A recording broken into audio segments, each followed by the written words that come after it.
केजरीवाल जी, पल भर के लिए मान लीजिए कि आपको गुजरात या दिल्ली में वोट नहीं मिल रहा है, तो आप किस पार्टी के लिए वोट देने का आग्रह करेंगे? अगर आपको लगता है कांग्रेस इस देश को भविष्य दे सकती है तो कांग्रेस को वोट दे देना। अरे बाप रे, ये क्या कह रहे हैं केजरीवाल जी? कांग्रेस का हाथ आम आदमी के साथ। गजब हो गया भाई।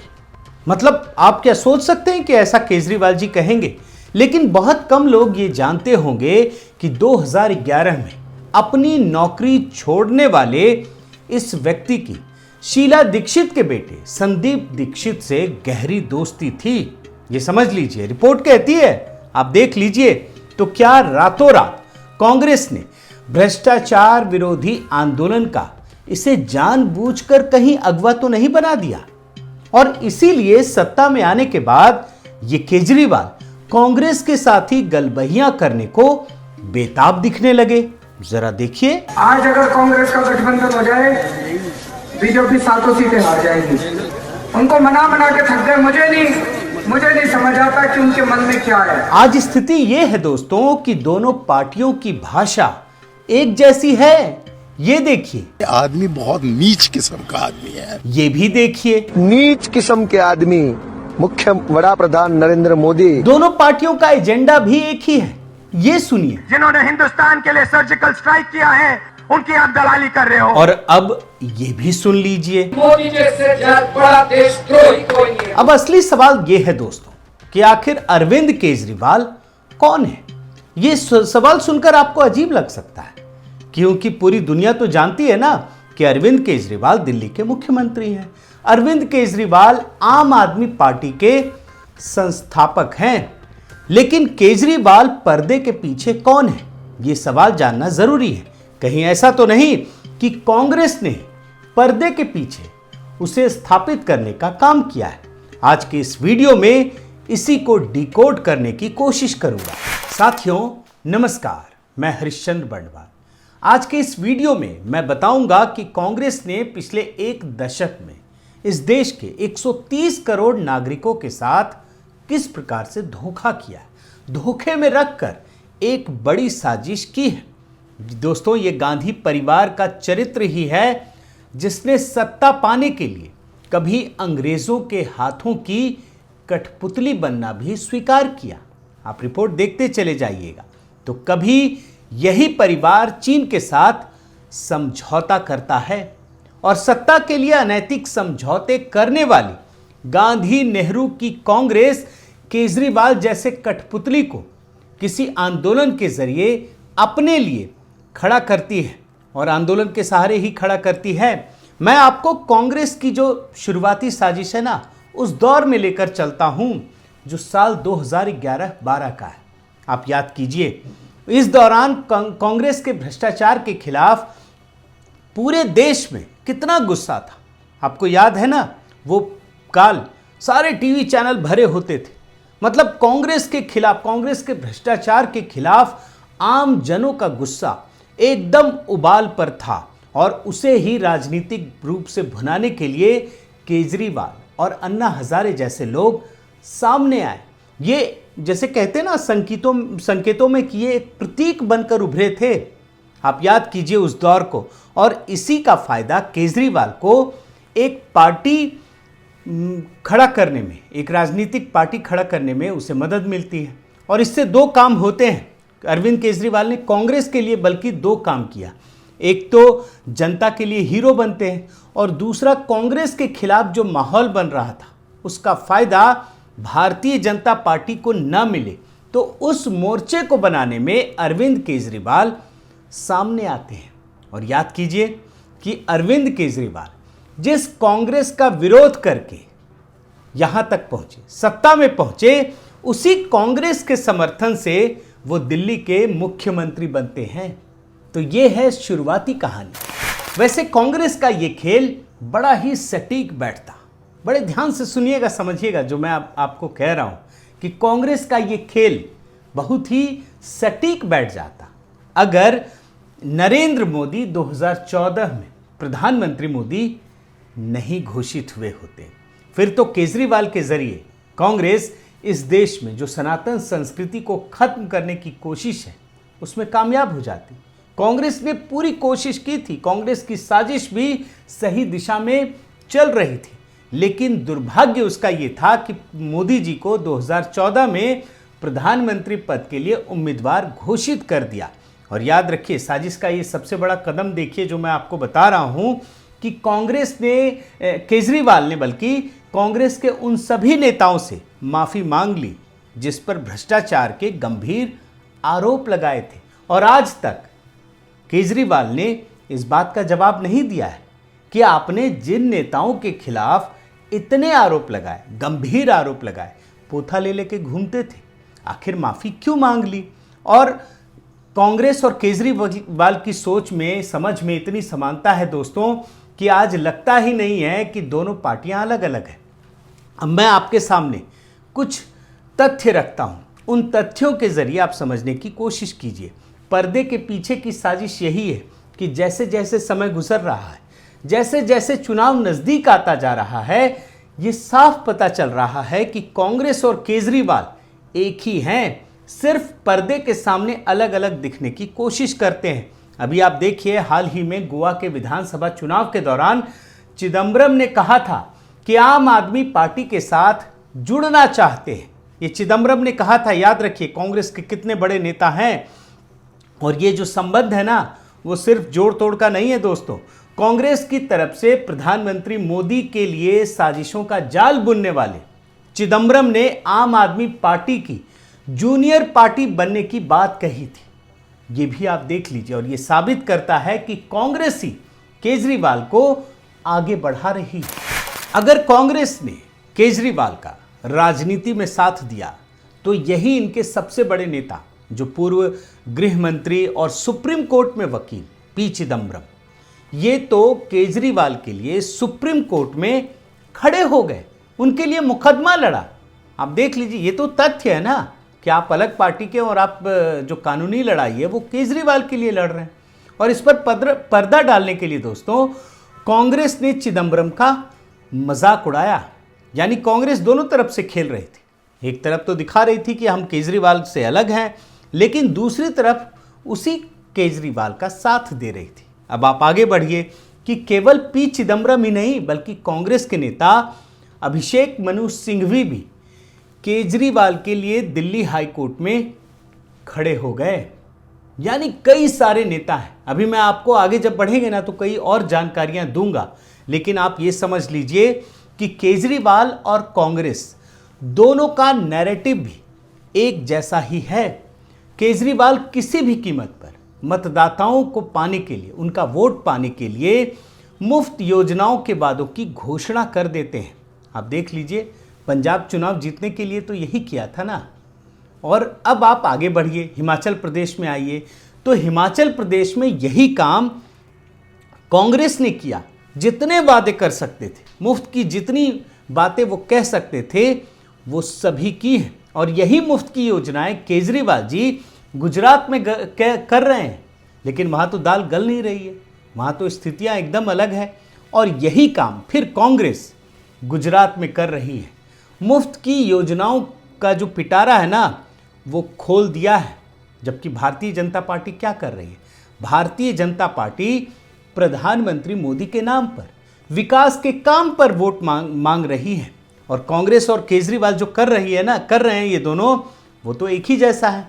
अब आप थोड़ा बहुत पीछे आपको लेकर के चलता हूं।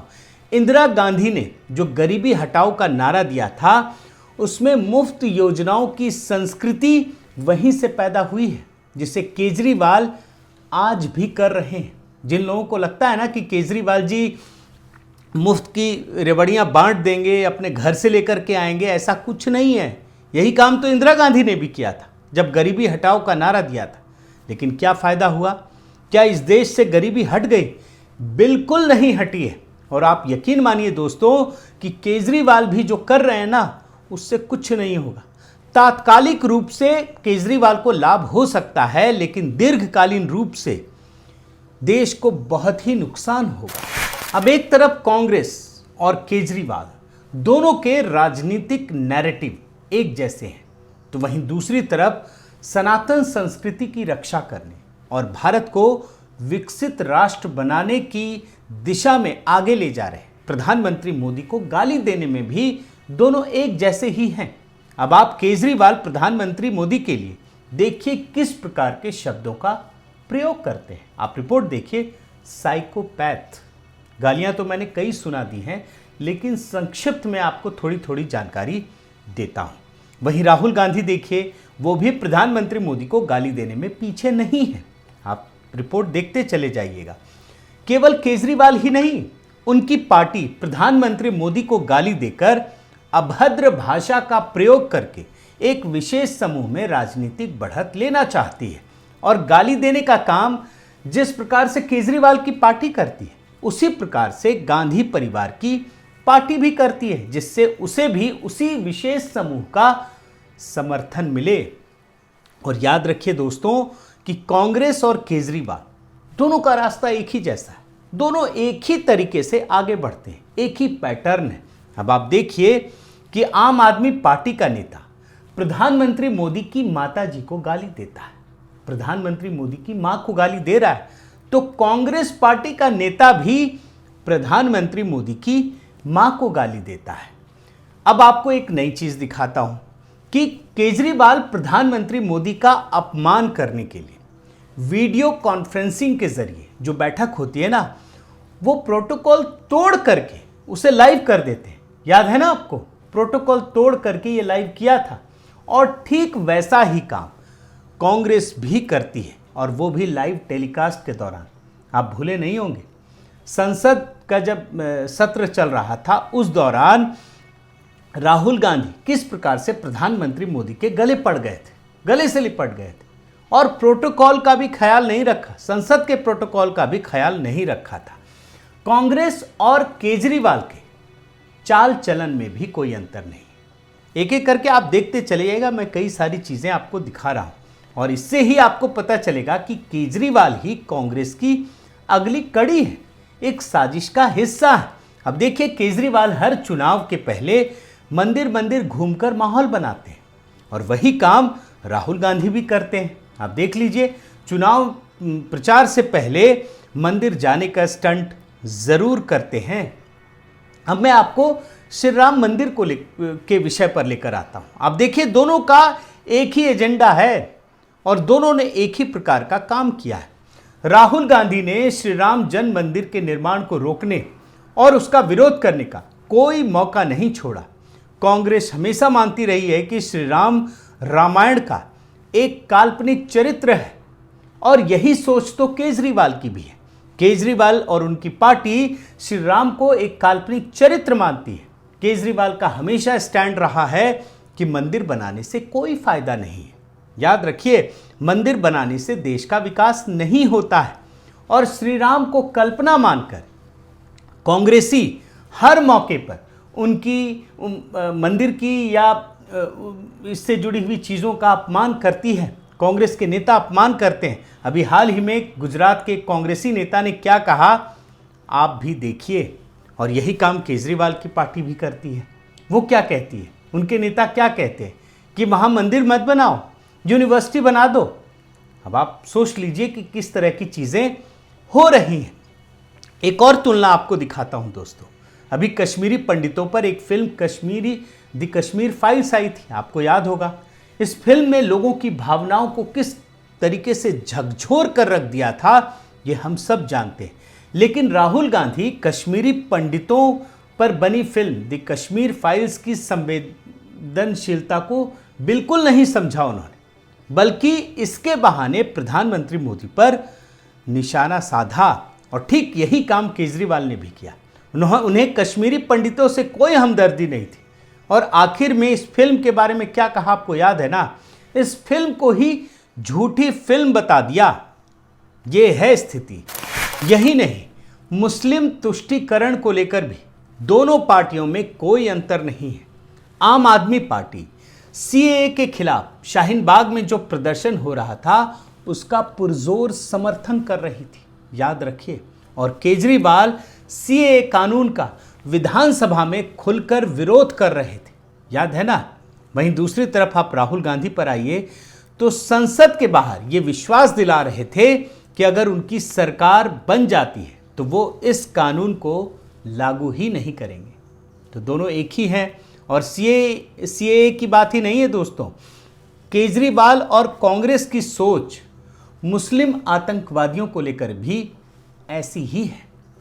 अब आपके सामने एक उदाहरण रखता हूं। बाटला हाउस एनकाउंटर पर कोर्ट ने मौत की सजा सुना दी है। ये तो हम सब जानते, ये तो तथ्य है और ये तो तथ्यों के आधार पर हुआ होगा ना। लेकिन कांग्रेस की अध्यक्षा सोनिया गांधी की आंखों से उन आतंकवादियों के लिए आंसू बहने लगे थे, याद है ना आपको। और केजरीवाल की सोच क्या है? केजरीवाल भी इसे झूठ मानते रहे और निष्पक्ष जांच की मांग करते रहे। तो ये है दोनों की स्थिति। अब मैं आपको फिर से कुछ नेताओं की चर्चा करता हूं। उन नेताओं के जरिए आप ये समझने की कोशिश कीजिए कि केजरीवाल और कांग्रेस में फर्क कहां है। कुछ भी नहीं है। आप देखिए कि जो केजरीवाल का हाथ पकड़कर चलते थे, मैं नेताओं की बात कर रहा हूं, जो मेधा पाटकर केजरीवाल की पार्टी की पोस्टर गर्ल थी, चुनाव लड़ चुकी हैं उनकी पार्टी पर, आज वो भारत जोड़ो यात्रा में राहुल गांधी के साथ कदम ताल कर रही हैं। वो प्रशांत भूषण जो केजरीवाल की पार्टी के कोर सदस्य थे और जो केजरीवाल पर बाद में आरएसएस से मिले होने का आरोप लगाकर कांग्रेस की साजिश को आगे बढ़ाते रहे, वही प्रशांत भूषण आज राहुल गांधी के साथ भारत जोड़ो यात्रा में शामिल होते हैं। फिर आप योगेंद्र यादव पर आइए। ये तो केजरीवाल के बेहद करीबी थे और केजरीवाल को छोड़ने के बाद ये राहुल गांधी की भारत जोड़ो यात्रा में शामिल हो गए हैं। तो ये है नेताओं का हाल। मैंने आपको उनका एजेंडा दिखाया, उनकी रणनीति दिखाई, उनके नेताओं को दिखाया। तो यही है केजरीवाल और कांग्रेस की असलियत। साथियों, देश के साथ कांग्रेस ने कई प्रकार की साजिशें रची हैं और इतिहास इसका गवाह है। साल 2011 में लेकिन कांग्रेस ने एक नई प्रकार की साजिश रची और भारतीय जनता पार्टी के खिलाफ एक नए मोहरे को क्रिएट करने की कोशिश की। हालांकि कांग्रेस कामयाब नहीं हो पाई क्योंकि उसके बाद इस देश की राजनीति पर नरेंद्र मोदी का अवतरण हो गया। और जब से मोदी जी आए हैं, आप जानते हैं कि ये देश कितना आगे बढ़ा है। वो 24 घंटे हर समय मेहनत करते हैं, परिश्रम करते हैं और इसे इस देश की जनता भी जानती है। जनता ये भी जानती है कि वो नेक नियत के साथ ये काम कर रहे हैं। और यही वजह है कि कांग्रेस मोदी को हटाने के लिए किसी ना किसी प्रकार से तमाम तरीके की कोशिशें कर रही हैं। अराजकता का वातावरण पैदा करने की कोशिश की जा रही है, देश में माहौल बनाने की कोशिश की जा रही है। और यकीन मानिए, इन सारी कोशिशों में केजरीवाल एक मोहरे की तरह काम कर रहे हैं। बहुत बहुत धन्यवाद। आपसे निवेदन है दोस्तों कि आप मेरे इस चैनल को ज़रूर सब्सक्राइब कीजिए, लाइक कीजिए, शेयर कीजिए, कमेंट कीजिए और इस बेल आइकन को प्रेस करना मत भूलिएगा। नमस्कार।